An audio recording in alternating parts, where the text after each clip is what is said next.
आत्मने नमः। श्रीमद्भगवद्गीता अथ द्वादशोऽध्यायः। भक्तियोगः। अर्जुन उवाच एवं सततयुक्ताये भक्ता स्वां पर्युपासते ये चाप्यक्षरमव्यक्तं तेषां के योगविक्रमाः।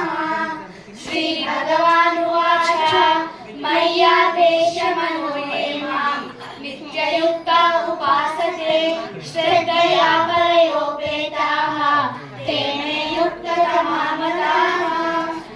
एकक्षरमनिर्देश्यम् अव्यक्तं पर्युपासते सर्वत्र गमचिन्त्यं च कूटस्थमचलं ध्रुवम् सन्नियम्येन्द्रियग्रामं सर्वत्र समबुद्धयः ते प्राप्नुवन्ति माम्।